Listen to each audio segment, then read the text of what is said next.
is the biggest problem. But you offset that against how much Arran is a fantastic tourism destination. It's got fantastic foods grown here. There's lots and lots of island produce from here. You know, the likes of the distilleries, the Arran dairies, the cheese shop with Bellevue. We've got lots and lots of fantastic produce and a huge range of kind of craftspeople and artists and lots of entrepreneurial mindsets, which makes it a fantastic platform to do what we're doing, kind of bringing together hospitality and creativity, predominantly to a tourism market. But obviously you've got the stunning views of Arran. Arran's called Scotland in miniature. You know, the landscape itself matches that of Scotland. And if you've got only a short time to come, Arran's ideal. We're 2 hours from Glasgow by train and boat. And it's really, really accessible. And there's so much to see, so much to do. You can have a whistle-top tour of Scotland just here on the little rock we are. Well, I think that's a call for our next event, Kieran, yeah? Arran. Yeah, for sure. And I think the way you described the people there, I was lucky enough to spend a year living on the Isle of Skye when I was maybe 21 or something. And the culture, the way that people think, you know, there's so much kind of creativity and kind of the way that they work and the way that they look at life. It's just so different. It's really nice to be able to kind of see you kind of putting it on the map and sharing that with the wider world. Yeah, like Arran is a little bit different to the other islands, I think, because we're so central to, well, the central belt of Scotland. We could almost be any rural town or any rural village by the seaside. When you go away from the main villages of Brodick, Lamlash and Whiting Bay, you could be anywhere in the country. It is quite remote. It can be quite secluded. And so you've got this kind of hybridization of kind of rural, suburban, kind of used to life that way, and then the crofting and the rural farmland and living out in the sticks, and it mars together really quite well, and so attracts a broad range of people to both live here but also to come and holiday. Yeah. And you grew up, and you were saying you grew up, your dad had the business originally, is that right? Yeah. And I think and you've grown up alongside it. Your childhood sounds fantastic, and I think being a dad of 3 kids and watching what they have to contend with. I'm in Caerphilly, I'm in South Wales. It's not even like it's a big city, but yeah. I would give my right arm to let them have that kind of upbringing, to open the back door and let them run, you know, set them wild and free. And I think it really must add to kind of your character, your personality, and the things you learn as you grow up, right? Yeah, I think so, most definitely. You know, now I'm seeing it, you know, my dad's partner's got 2 young kids and, you know, they're 5 and 3 now, and getting to see them just be like, right, we're off to the beach, like going to go do stuff. And you know, it's maybe a little bit bad when they're like, right, we're going to the beach pub today, or, you know, we're going to the forest pub, but it's really nice, like, to do it that way. And I think it definitely has formed quite a big part of my personality, or I've incorporated it into my own kind of personal branding, I suppose, in sense that this is who I am, an island girl. I'm not a West Coast island girl, you know, I'm an Arran, and brought up around the music culture here. Like, you know, my favorite memories of being a kid on the island were the open sessions and the folk festival, where huge number of quite prolific, you know, folk and grassroots musicians would come to the island. You know, the likes of Dougie MacLean and actually pretty much I think everybody's come and played, but Ali Cunningham, Phil and Ali Cunningham, you know, remember seeing them as kids, and like now, like they're big names that like people are all inspired from. And you know, as a 6-year-old, I was going up and sitting on their knee and winding them up and like and helping set up the PA as well. And for me, it was just part and parcel of growing up. I didn't know that there was anything else. Quite sheltered to the idea that this wasn't how everybody lived. So very much privileged, and you know, really quite special to be able to have had those opportunities. Yeah, no, and I think it's, I think watching kids grow up now, me and Kieran talked to lots of people about young people learning and how they enter the industry and how they come into the industry and kind of the barriers to that. And I think there's a lot of growing up that is done inside hospitality, and a lot of learning is done about who you are and what you are during that period as well. And I imagine it was the same for you, even though it was a family business, you're still entering it into hospitality and kind of learning a lot about yourself, I'm sure, during the process.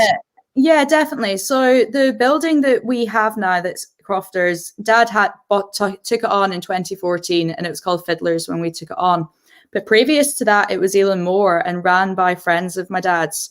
They'd also had a previous business together as well. And that was where my baptism of fire was. In Ealana from the age of, I think it was 14 when I joined them. Wow. And get on with it. The ideal induction. What's yeah. Like, here you go. Like, that's where it is. Here's a check badge. This is how we do it. Just make it happen. And, from, really the age of 16, being able to run service and manage the floor. And as soon as, I was of an age to be able to, pour and be behind the bar, I was. And, on one hand, I don't really remember ever receiving, formal or official training. I learned a lot of what I did by watching and observing and knowing what I didn't enjoy as a consumer myself and just getting on with it. If it doesn't work, try something else, right? That's how they do it. That's the outcome. What do I have to do to make the same product? And that was kind of how I learned. And I do think there's a time and place for it. And I think people who come into the industry who have the aptitude to watch and learn and do the best that they possibly can thrive. Really can. And at the same point, you've got the people who really want to do it and need nurturing. And when you've got the two together, it can either be an absolutely fantastic relationship, and you've got one person who's being almost a mentor, irrespective of age or previous experience, and you have somebody who's just like a sponge, can just take it all in and observe it. And that's what I really liked about kind of my formative years in hospitality. Because the more you could stand on your feet and do it and be a team player and asset, the more you got out of it. It could start being fun instead of being an overwhelming, high stress, intense, environment. It could be fun. You start challenging one another. You start trying to do better or playing around with new cocktails or what about this? What about that? Let's do it. Does it work? Yeah, let's have some fun. And that's what I really enjoyed when I started. And then to have something of my own meant that that's what I could install. That's the culture that I want here with my team. I want everyone to be able to say, I've got an idea. Can we make it work? And it's really good now. Like, we've brought on a new restaurant manager for this season. He's here with us full time now so that I can step away from the direct operations of the restaurant. And the things that he's coming out with is brilliant. He's got far more experience in the drinks industry than I do. And it's just really tasty. It's great. I'm excited about the products that we are looking to create and that we are creating. And I'm really, really excited to be able to showcase it again. Like, yeah. So, as Gavin highlights over on LinkedIn, there, he talks about the fact that Crofters is a music venue, and he knows full well that live music is one of my absolute joys. Having started out back in the day, running venues and tour promoting and stuff like that. So, why was that so important to your dad when he first launched the venue? Why was that key to him? Well, my dad is a musician. He is a fiddler. He plays guitar and he sings as well. His childhood, when he came to the island, he was classically taught violin. And when he came to Arran, he was suddenly exposed to a whole world of traditional, of folk, of gypsy bluegrass, of country, and just fell in love, mesmerized, and just wanted to be the best kind of fiddler that he can be. And his kind of late teens into his 20s, that's what he did. He toured with bands. He played with the likes of the Moonshiners and really immersed in that grassroots kind of folk world.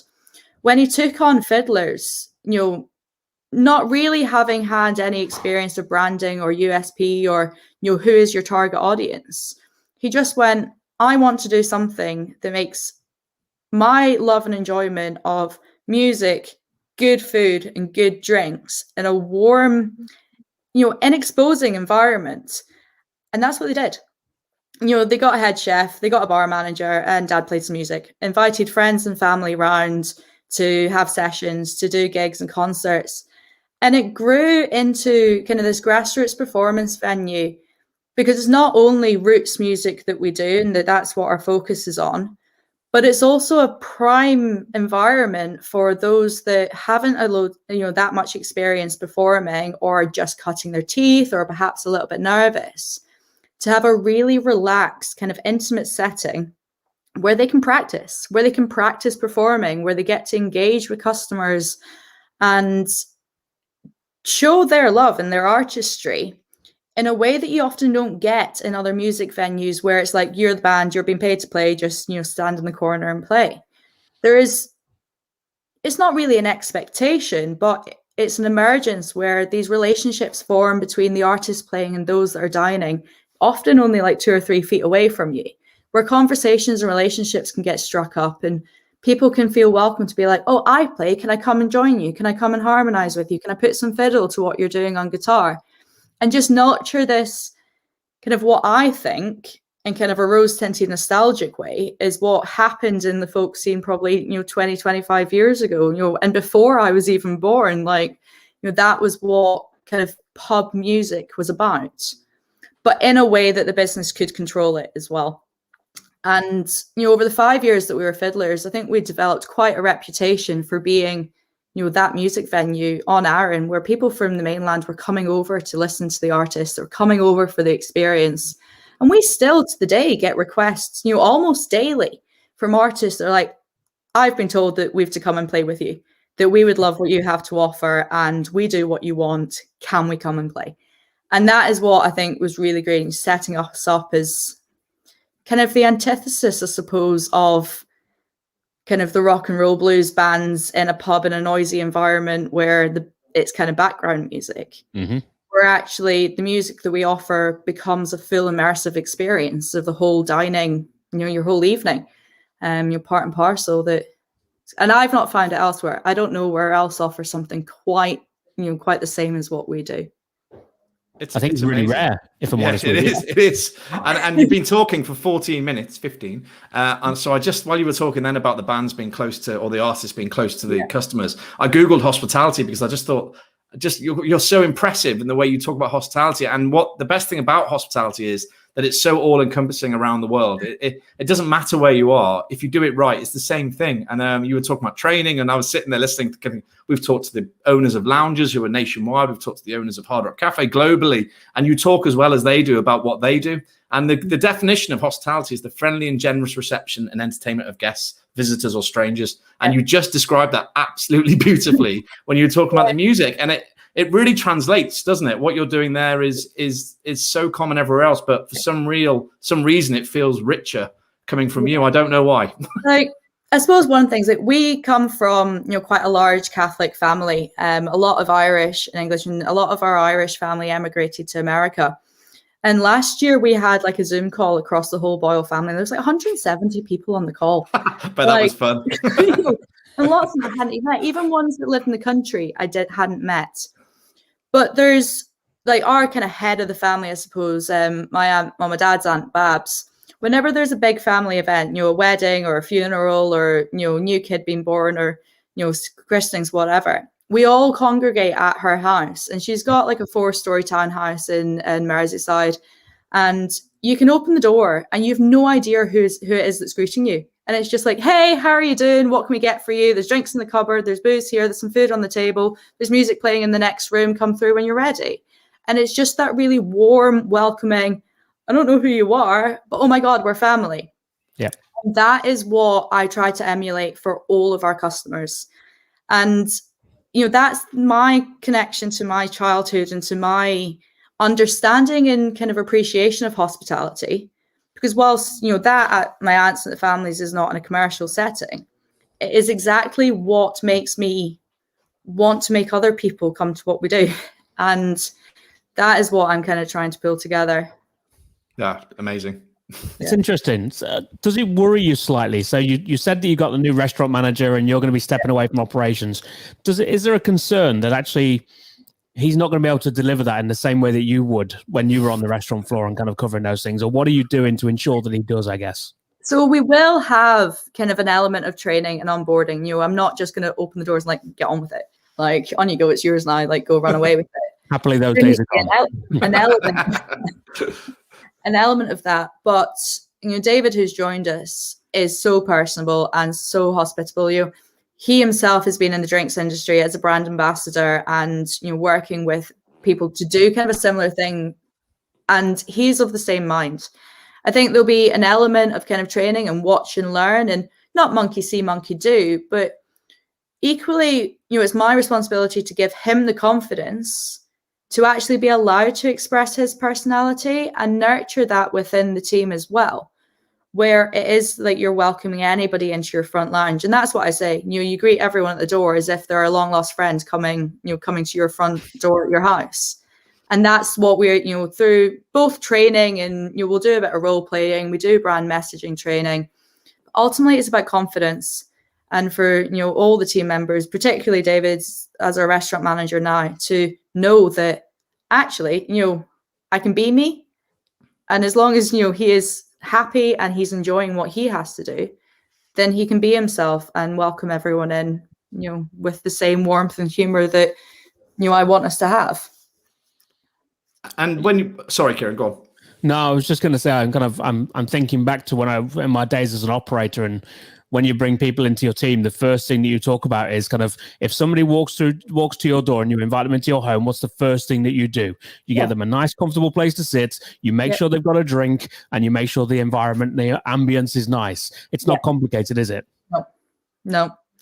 Exactly. The lighting's right and the fire's on. You've given them somewhere to put their shoes and their coat. Obviously, we don't take our shoes off in the restaurant, but it's those sort of things.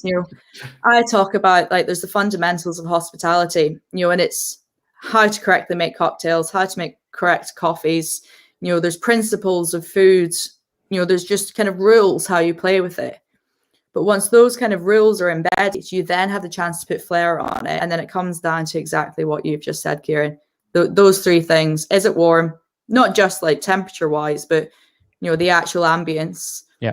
Are they comfortable? Have they got what they want? There you go. It's simple, isn't it? It really is. And what's your experience of hospitality off the island? So when you're traveling about, or when you're over in on the Central Belt there, or when you were down at university, because you must have an opinion, because I imagine, although it's very different, there's large brands and small brands doing different things. Your from my early knowledge of you, your uptake on it, I think, is spot on. So how do you feel? What kind of experiences have you had out and about? There's kind of three answers to this question. The first one is that my only professional working experience on the mainland has been that in firefighting agency positions, where I actually set myself up as freelance for about a year, where people in the local area to where I was. So I was in Derbyshire and in Chichester for a while, in Nottinghamshire for a bit. And basically, if somebody had someone not show up to shift or get sent home sick or something was happening, they could pick up the phone and I'd be there. So I would walk into frequently firefighting chaos. And my sole purpose was to get shit under control. Like, I wouldn't know the menu. I wouldn't know anything. It's just get customers. Where are they going? Right. They can sit there. What do you want? Great. We've got it. Fine. If it's on the menu and you've told me that you want that because it's there on the menu, you can have it. Like, get on with it. Bring the team together and put order and structure into what was just like rabbit warrens.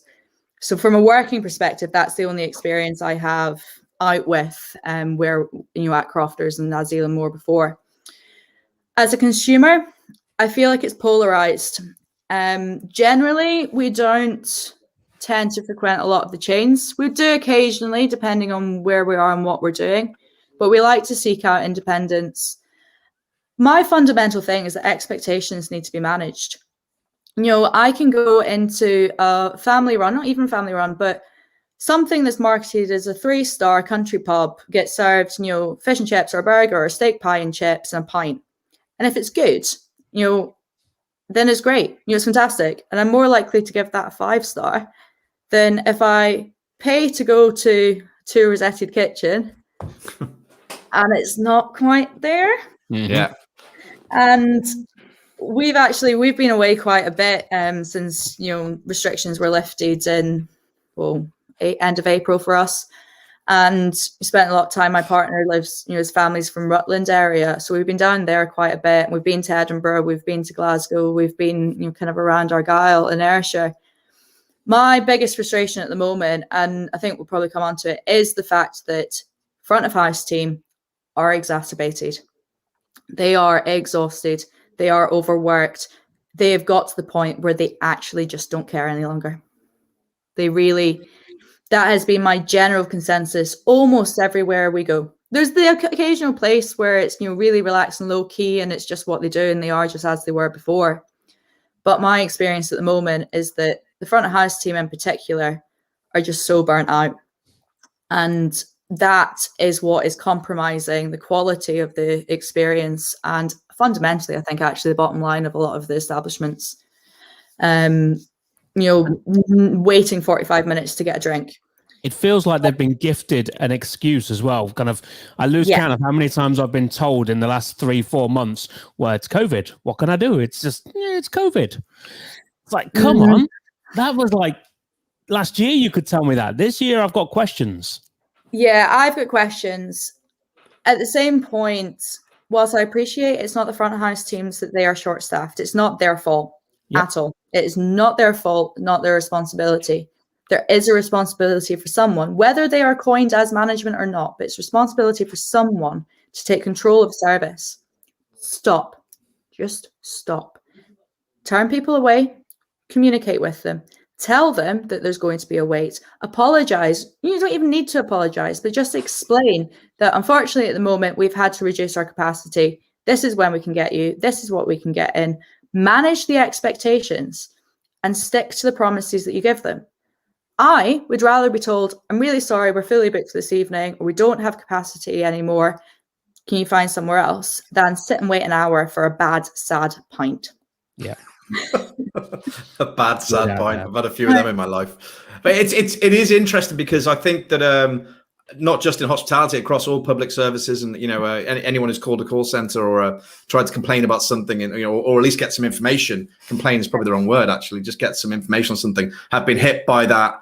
Our guys are working at home. They're finding it more difficult. Please don't mind if the dog barks, all that kind of stuff. Oh, we don't care. We're all used to this now. We're all used to digital life. We're all used to talking to people with babies running around the background, whatever it might be. But I think that the essence of customer service, which I think was really strong in this is going back a bit, late 80s, early 90s, really strong American-themed service was arriving on the UK shores. It was really tangible. And then the growth of casual dining generally, I think somehow we've lost our way. And this is not a pandemic. This is pre-pandemic. And I think now we're really seeing the results. So what do you think we could do? And this is a massive question. I'm not sure, expecting you to come with your magic wand and fix it. But what kind of things would you, if you could wave a magic wand, what could you do to try and help the industry? I think there's a number, and it's all, it's more than trifold. And, perfect world situation, everybody takes a step back and actually reevaluates what their business purpose is. I think a huge number of owners and operators have lost their purpose and their why. Like, what is the actual vision? And there is such this panic kind of survival. Just get on with it, make it happen, get people in the door, make money, go through the till, blah, blah, blah, blah. Like, hang on a minute. What's the actual strategy? What's the structure? Because you might be doing that now. You might have cash to come through the till. But if you alienate or upset your client market at that time, they're not going to return. And your top level, bottom line, you either attract new customers or you retain customers. And surely retention is the best sales strategy out there. Yeah. And people, I've done it. I have had to say, I'm not going back. Maybe go back once things have settled down or they've maybe been able to demonstrate better. But I'm not going back. Whereas places I would have maybe have gone to every time we went to the mainland or, once or twice a week, I'm just not doing it any longer. Then it's staffing. And that's probably the biggest one to come back to, because it's not just the operator's problem. No. We have a compounded effect. The hospitality industry is to blame, full stop, across the board. We've got lots and lots of reasons. But before we even talk about recruitment, it's actually the management of the staff and creating an environment that is conducive to both a successful business and staff welfare. I think completely separate to that, again, of the recruitment and the challenges. Now, we're being faced with recruitment challenges ourselves. Everyone is. But without the two in place beforehand, you can't recruit anyone. You can't get anyone coming in. But, in a perfect world, I would have everybody really focusing on the fundamentals of branding and marketing, actually looking at what the business is, and then create a nurturing environment for the team. We talk about internal and external clients because staff are that. Staff are internal clients, as with suppliers, as with contractors. They have to be treated with the exact same dignity and respect as that you'd expect as a paying customer. because they are. Without your internal clients, you don't have a business to serve your external clients. And I think that that's where we really need to start focusing. We personally are trying to do everything that we possibly can to do that. But until the whole industry shifts, we're going to be stuck in this kind of parabola that we are at the moment, with no chefs, nobody wanting to come into the industry, nobody staying in the industry. And ultimately, we're affecting quality, we're affecting customer kind of confidence in what's happening. I think irrespective of the COVID, customer confidence in being able to go out, spend money for something that they can't do better than themselves at home has to be reinstated. It's you think of subscription now. Subscription is huge, right? Everyone's got Netflix or Spotify or whatever it might be. And do you know how hard those people work to maintain their subscriptions? Yeah. The Netflix are constantly putting out new material during a pandemic. They're filming and making whatever they can to keep it going. And we don't see that. We're just the innocent purchaser at the other end doing it. But I always imagine if restaurants treated their retained customers as subscribers, what are they doing to keep them? What are they doing to encourage them back? And now with this digital world, you've got newsletters, you've got vouchers, you can do anything, whatever it takes to get them. But I do think it's really, I think that spin is happening. I think you're dead right that treating your retained customers better, or at least giving them a reason to come back, because just being good probably isn't good enough anymore. No, it's probably not. I don't believe that retained custom needs to be, managed with discounts or, providing offers off or anything else. But you have to nurture a relationship with them, and you need to feel part of it. And, over the last years, we've done quite a lot of work on our branding and kind of consolidating the business vision. Is the fact that it's about this community groups. When you actually look to the principle, look how much Facebook has changed over the last 10 years. It's less focused about meeting up with old school friends and staying connected with family to then marketing as a business and having a presence. It's now all about engaging community groups where people converse and talk with one another. And that is what is growing brands. People that can connect and align to the values of something, and they want to feel part of it. They don't necessarily always want to take from it. They want to be able to give back. And I think that that's where the likes of the bigger brands do really well. And not even just the bigger brands, but they have that brand mindset where they want to bring people together that connect with each other on both a values and a principle-led thing, but an emotive connection. And that is definitely what we are trying. We're on a micro scale, don't get me wrong. We are really quite micro. But I think our scalability and sustainability of the business comes down to that, where we've got a following of people that want to connect with us because what we do aligns with them. They just get it, they understand it, and they get something from it, more than just food, drink, service. That they have something that actually feels like it's fulfilling, an aspect of their lives. And I think going back to your comment, Chris, about the kind of 80s, 90s American, service that we had, I think on one hand it brought a new type of hospitality to the country. Bearing in mind, I was only born in 94, so I wasn't there to kind of experience. I was about 35 by then, but yeah. I think on one hand it brought a whole new level of service and a quality service, but I also wonder whether or not it was to the detriment of kind of that authentic connection that you'd experience in rural pubs and family-owned places.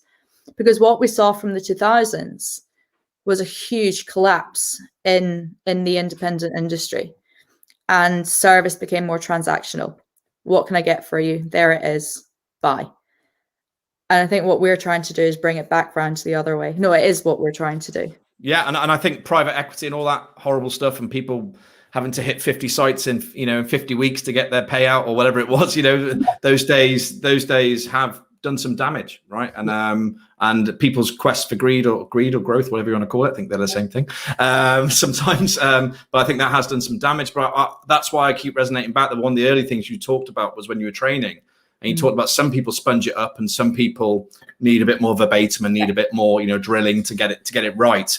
And I think that hasn't changed. And I think that then the steps of service and all the things that we talk about in hospitality haven't changed. It's an evergreen thing that will probably never go away. But it's about your point of stopping and keep bringing back, which is disappointing because we had a year stopped. you know, and you think about what people did in that time. And I think everyone had really good plans or great plans to come back out of it. And I think what's happened is, you're right, there's this real shortage of resource, and people have come back out and go, God, we can't do what we wanted to do, or we can't get to this point. So it's about really marrying those two things up. It's not easy, right? I don't think we're going to fix it in the next 25 minutes. No, exactly.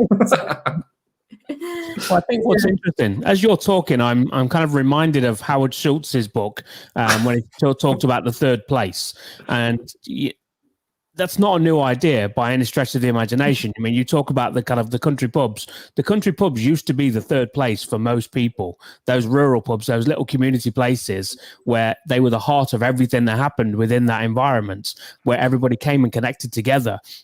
That's not a new idea, but it's an idea that a lot of people seem to have really misplaced and just kind of forgotten about, really. Whereas, you know, you're talking about that feeling as you walk into Crofters, and you've got the music kind of playing, and you've got the kind of the bands engaging with the people. You've got the audience sitting within kind of feet of the artists and actually being able to kind of potentially get up on stage and really kind of become part of that. They're not walking through the door just for the music, just for the food. You know, they're walking through the door for that feeling, aren't they? Yeah, no, exactly. And I think, you know, there'll be pubs up and down the country that are still the heart of the local, that it's still where everyone goes when they clock off at 5, where they go for a wedding, where they go for, you know, a christening, where they have it all. You know, I remember being told that, like, the only person you need to know in the village is the landlord of the pub, because they know everyone. And I think, you know, maybe it's different, but even here on Arran, it's a little bit detracted from that. And particularly when you go into the cities, or you go into kind of even the busier kind of suburban areas, you don't quite get that connection with a person.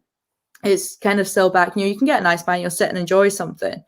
But very rarely when you go away do you get to have a conversation with someone that's serving you about what's actually going on, or what they're doing, or what's happening. And on Arran itself, you know, generally there is that mentality, you know. Whilst, you know, I've just got experience in ours and how we run it and how it's always been, we almost act like a tourism destination board. Like, you know, you come to us because you want to know, I've heard that the road's going to be closed, or where can I go for a walk, or what's love it. Like, where's that? Like, what's going on? And I actually just think it makes it human. No.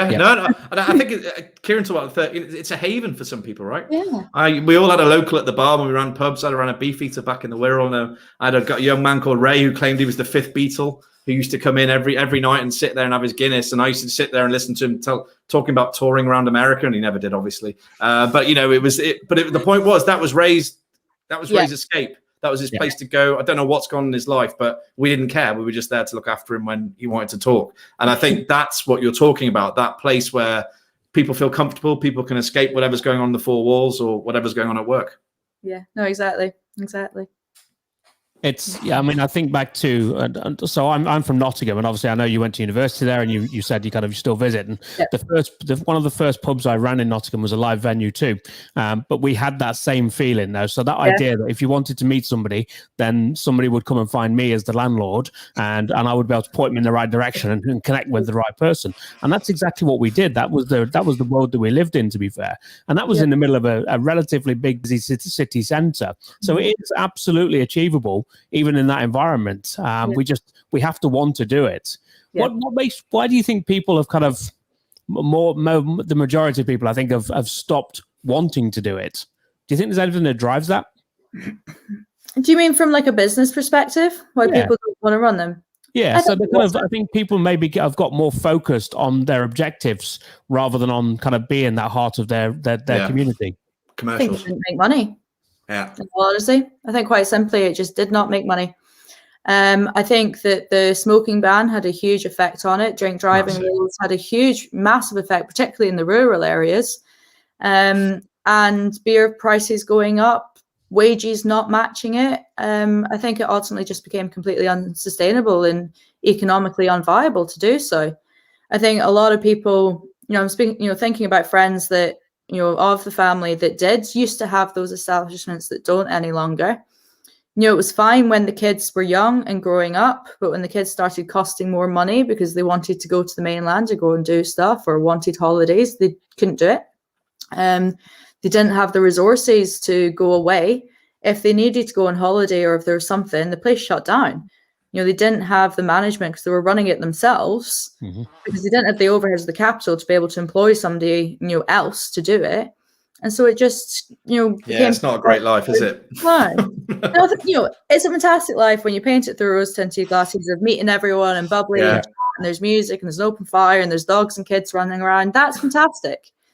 But when the bottom line's not adding up and the top line's constantly being pressurized and half your customer base have just died and the other stuff can't get to you because they can't have a pint if they have to drive. And I think all of that just crumbles, and the same with, infrastructure or schools not being available for people to move and have families, not being able to afford for people to move into the area because they can't afford the cost of housing, they can't buy, or there isn't rental. You just start having this crumble and collapse, which I think ultimately probably is the reason why the economy's gone so downhill. Like it's. I know where to come on a Friday when I need cheering up. But yeah, no, it's you're right. You're right. I mean, it's a perfect storm of shit, isn't it? Really, it's just a really tough time, and I think and there's like everything, there's balance, there's positive stuff flying out of every wall, but at the same time there's some really horrible hardship stories. But again, I think pre-pandemic, I think the pandemic just magnified a lot of things that were going the wrong way anyway and probably pushed them a bit quicker than they were going to go. Like when the pandemic struck, like for us personally, we had 3 days before, we had the architectural drawings in place for a 3-story rebuild on our existing place that we're going to be attracting investment of about 1.8 for to do, because that had been what had been identified as the best way to make it sustainable. We're faced failing infrastructure ourselves. Our building was built in like 1730s. It's old. Wow. It's a sandstone cottage. It's nearly as old as Kieran.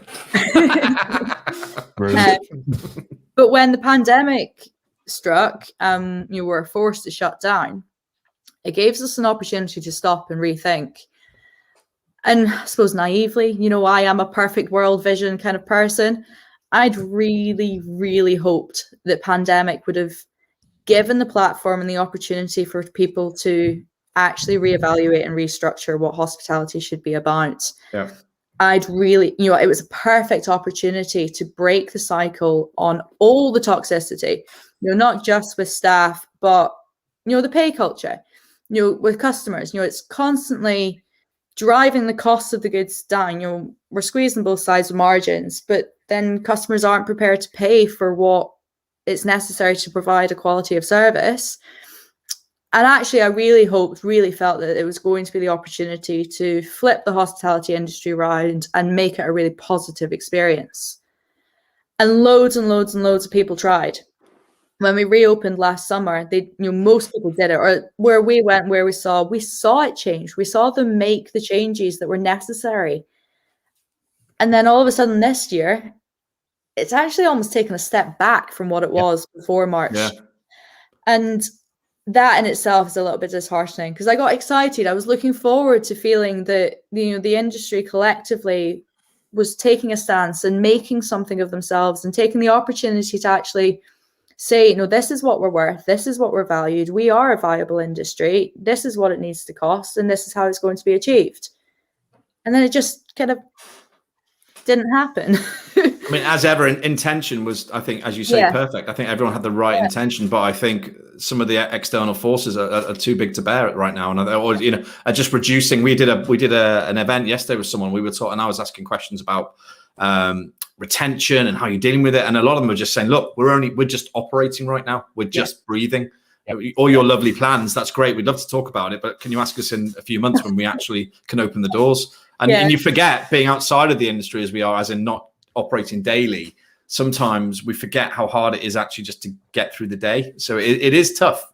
Yeah, no, exactly. And I suppose, I have to look at it from the side that we're not yet reopened, and we are sticking to our guns about doing what we think is right for our business and our vision and the opportunities. Hey, it's cost us a lot of money. But what we are ensuring is that when we open, we meet our promises, that we actually deliver on, I've made criticisms today of other people, and what I have to make sure is that I don't end up becoming hypocritical and that we fall into the same traps. I'm fully aware that that's probably going to be our biggest challenge. We've had the opportunity to put people under scrutiny and to see things and see how other people have been operating. Now, whilst it might not necessarily be them directly that will come to see us, others will be doing the exact same. And we have to ensure that we live up to our promises, that we install what we have talked about over the course of last year, and that we make it work. Yeah. And it is going to be kind of a crawl before we walk before we run situation. But we've got to come in like above the bar than what we had previously. For our own good. We've been working so hard on what we've been doing over the last, well, actually nearly 2 years, to be fair, because we started all of this before the pandemic. The pandemic just gave us the opportunity to kind of accelerate it because all of a sudden we had time. But yeah. So before we kind of get into that, because I'm really interested to talk about kind of Crofters Larder and the way that's kind of evolved and what that looks like. I think Chris is going to be leaving us. He's got to go and rescue his children from a school playground somewhere. And can I just say, before every group room, I'm always like, oh, what's it going to be like? And nearly every time I do it, I'm like, that was amazing. And you have been brilliant. So thank you very much. And I will go and do my family thing. And we will definitely come up there. I don't know how or when or what. But I love Scotland, so we'd love to get up there. So I will see you soon, hopefully. But lovely to meet you. Chris. Feels like Speak soon, Chris. All right, cheers. Bye-bye. So talking about Crofters Larder, I think I've been looking at it and watching it on kind of Instagram, and yeah, it looks amazing. If I'm honest with you, kind of the way you built it. Do you want to tell the folks a bit about that and kind of how it came about? Yeah, so Crofters Larder kind of emerged as our first diversification of the restaurant business. We'd actually always wanted to do food production. Even right back in the early days of Fiddlers, our chef's team were producing their own ketchups and brown sauces and everything. We'd really wanted to kind of batch that, but just didn't have the time, the infrastructure, the know-how, or the resources to do so. When lockdown happened last year, I genuinely didn't think that we would be permitted to have hospitality last year at all. Mm-hmm. And so we'd kind of resigned to the fact that we'd be re-campaigning for Easter this year. And so we all of a sudden had a full chefing team and an empty restaurant that wasn't going to do anything for a year. And I'm really passionate about sustainability of food. I believe that, the best way to not just mitigate climate, but actually to be sustainable in our own food is to be sourcing locally. Yep. And from my experience in agriculture and farming, they get a pretty rough deal of it, pretty rough time. And so it was to help create, not only an added value product that gave us an additional revenue stream and an additional resource to the restaurant, but to help create a circular economy where it become a viable entity for people on the island to be growing their own produce. Not only for themselves, but to have a commercial outlet, even if it's in small amounts, that they are financially remunerated for, so they can start sustaining their own living. Mm-hmm. And that is, my kind of ambition with it. The whole kind of point of the larder was to be creating kind of, we've coined them artisan larder staples, because they are unique, they are bespoke. We're all small batch, they're all handmade. It's all made from produce here on the island. It's all packaged by hand, it's all labeled by hand, it's all that. But it's fundamentally about making use of the glut of produce that is grown here and turning it into something which people can enjoy and connect with. Along with that, we've been working with Master Forager Mark Williams kind of on and off in a bit of consultancy about incorporating wild foods and foraging for plants and seaweeds and mushrooms and things that complement what we're doing. Yep. Are in abundance. Actually, a lot of them are in abundance to the point where they are a problem for the ecology here. And they're tasty, they're nutritious, they're edible, and we can make them into really quite tasty things. With our ambition to bring kind of all the food sourcing, actually pretty much all of our sourcing, but the food in particular, to kind of a 50-mile radius of Arran, there's quite a lot of international flavor profiles, which we don't want to be importing from the other side of the world, but we can get here in replicated flavor profiles. Mm-hmm. The likes of ginger, we can, magnolia flower petals have that same flavor, that same flavor profile. And Mark has talked about having, a wild spice rack and all those flavors that you would make a curry from plants here in the local area. And so the larder's kind of principle now is not just like the condiments, the preserves, and the chutneys, but we're going to be focusing on, particularly for the next few months while we get our new production unit up and running, on those dry store ingredients, but local, sustainable, foraged equivalents of them. You pay what, £2 for a little 10-gram pot of oregano in Tesco's.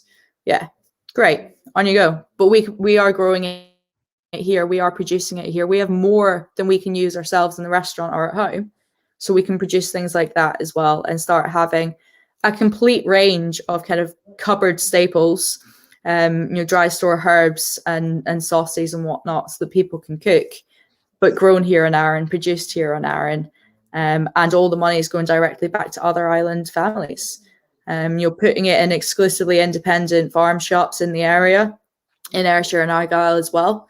So you know that every single penny that you spend on it is going back to supporting somebody that has a kid that needs new shoes or wants to go to dance lessons or is paying for an MOT and all of that kind of thing. So that it's going straight back to what crofting was, well, even kind of still is, but growing ourselves. We will eventually have our own livestock and hens as well. We want to have our own charcuterie range too, because it's all about what is available here, what we can source locally, and how we can make best use of it in the food. And nothing going to waste, absolutely everything being incorporated. Yeah. I love that. And I think that idea of being able to actually kind of put money back into the pockets of people of Arran and give them an opportunity to be able to kind of use their skills to create revenue, like you say, for their kids' shoes, for their dance class, whatever, that is quite a beautiful thing. What was the inspiration behind it? That's how I want to live my life. Simple. Quite simply, like my purpose, my personal why is to be able to build a life that is self-sustaining, so that I can break the toxicity, on my children's life, so that they're not constrained by financial and food security problems, that we grow it ourselves, that we produce it ourselves, and that it creates it that way.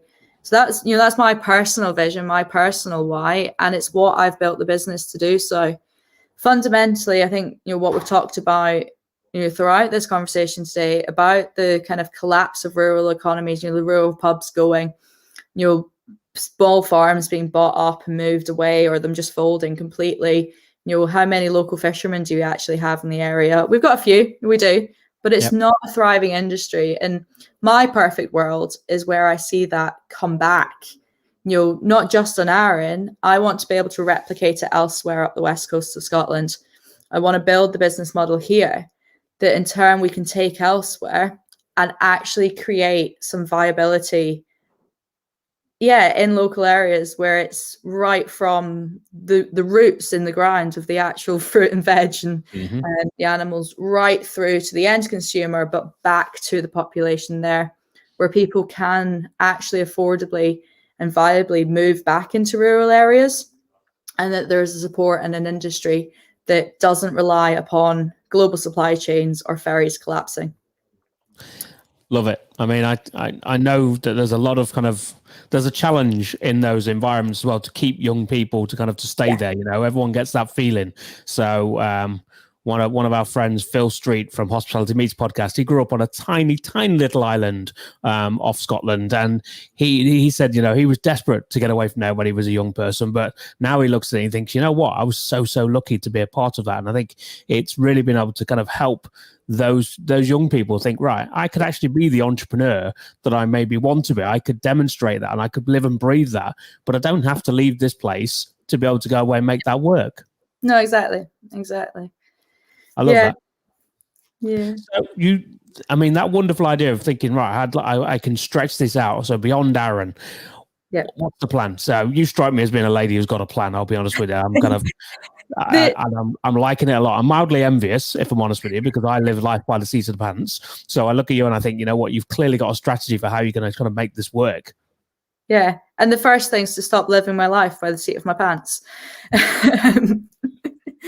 No, I think, collectively we're looking at a full holistic, culture change, even for ourselves as well as the business, but to start being proactive in how we strategize.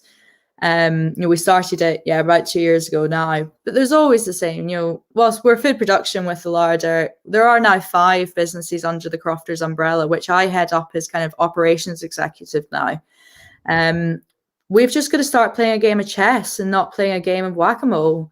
We've got to start thinking, next step ahead.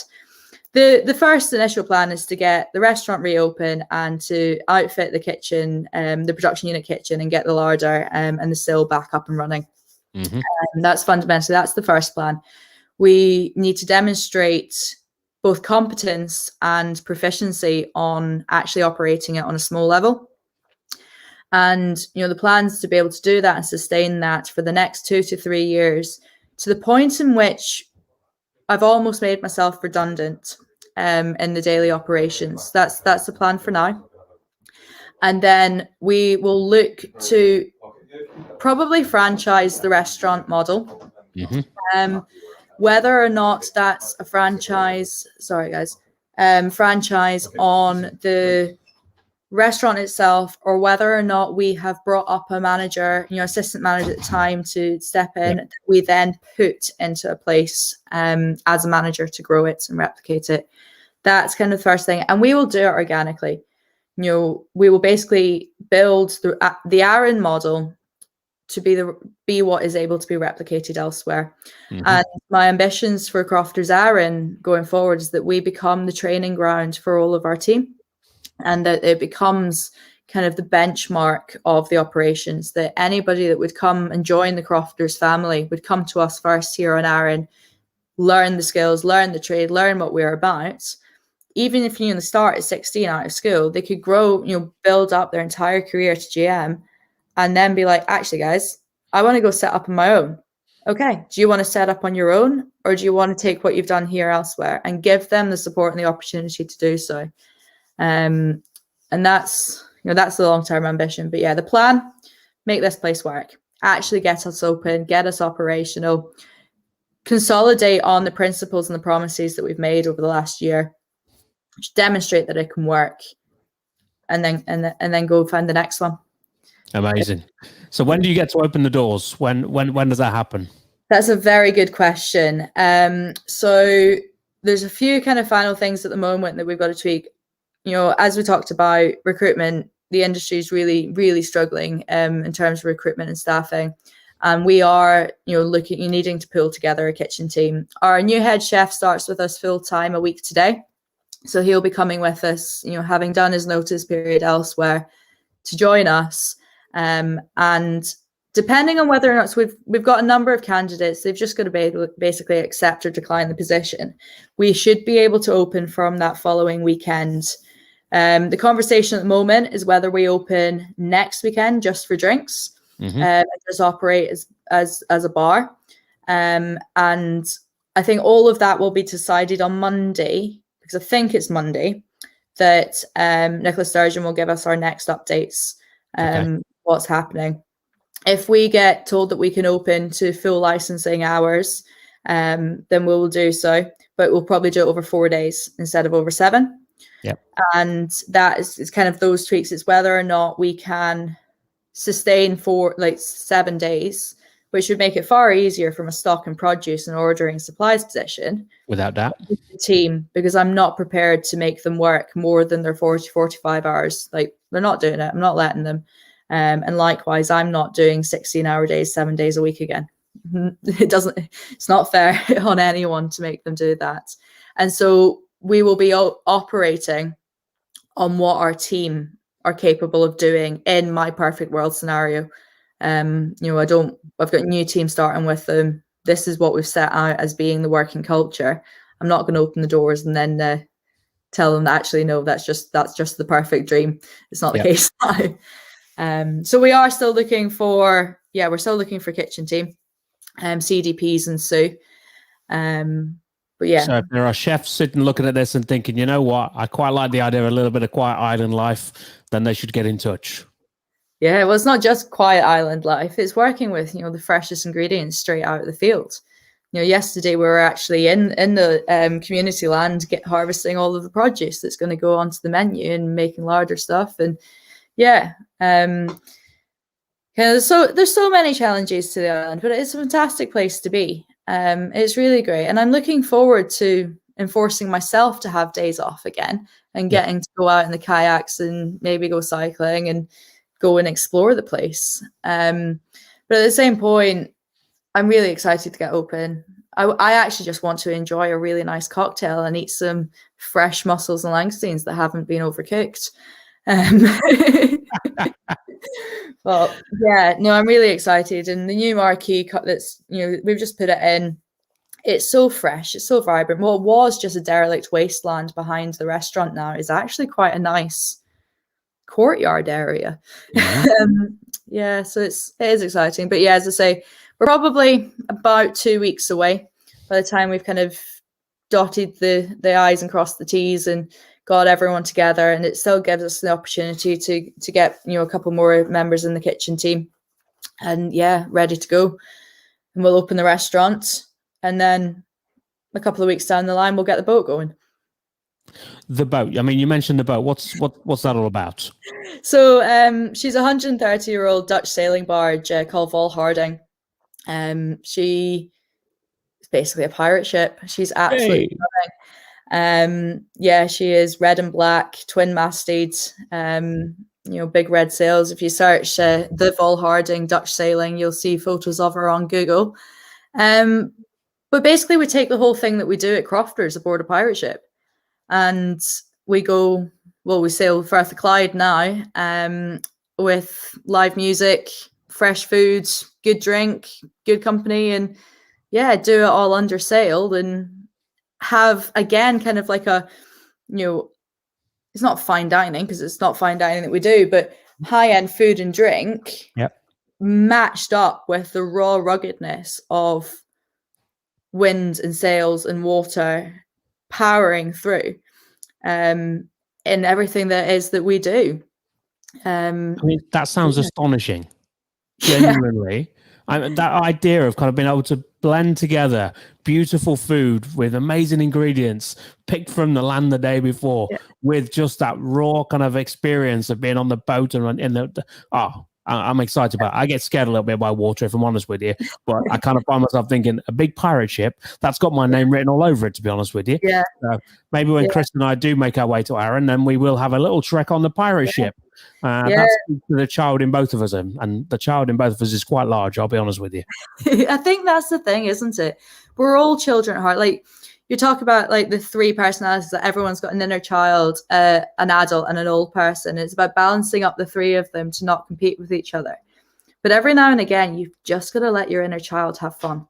And if we can do that with good booze, good food, music, and a pirate ship, like, that is where it thrives. That is where that real connection to something bigger and greater than just the mundane everyday.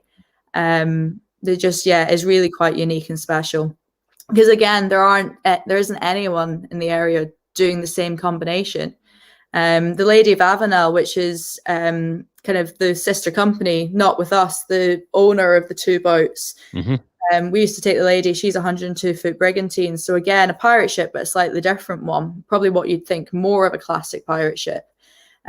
She is used for the sessions and sails with Barry Nesbitt, and they combine traditional music and tutored music sessions aboard the boat while they're sailing. But then they don't have like the food element, like they eat, but it's kind of basic. Everyone chips in, everyone just does a piece on the day. Whereas I'm taking one of my chefs and we're catching and landing. We're meeting up with the fisherman, either in the marina or side by side to grab what he's caught that day or the bypatch. And, it'll be kind of Rosette style food or like gourmet classics, not just kind of swift bowl, like here's a curry, there's a soup, get on with it.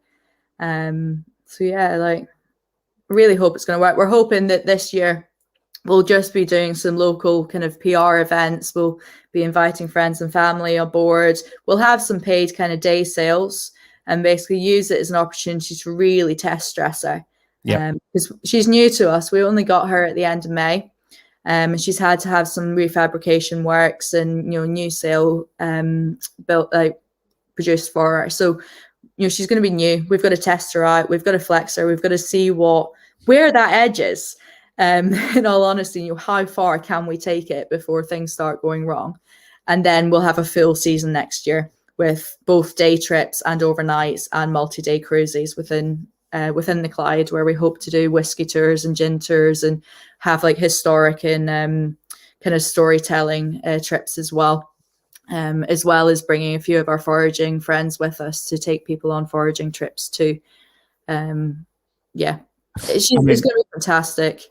But everything we're doing is kind of this year is very much in the campaign for next year. Let's trial it out, let's test it, let's get our feet back under the table, get running, so that next year we are stronger and better than ever.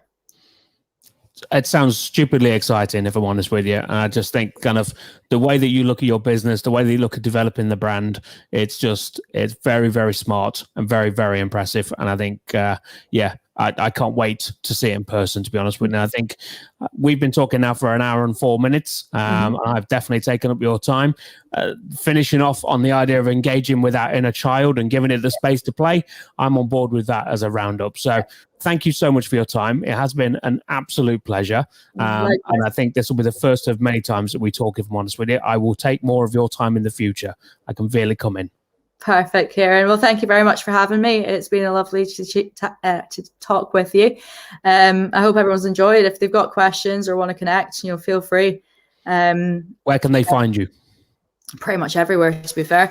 You can connect with the businesses. They've all got their separate Facebook and Instagram. Crofters, followed by Arran, larger music or cruises at the moment. You can connect with Crofters on LinkedIn or with me personally. I think I'm potentially the only person with my name spelt the way it is, so you shouldn't have too much difficulty finding me. But yeah, you're more than welcome to and ask any questions. Perfect. Thank you so much for your time. It's been an absolute pleasure. Yeah, likewise. So, we are here to wrap up now, and I'm going to just pull up on this screen our little event for next week, the 14th of July, with our friends at caterer.com, Stint, Slurp, and Deliverect. And we're going to be talking about building a sustainable industry together, which builds a lot on the conversation points that we've had today. Thank you all very much.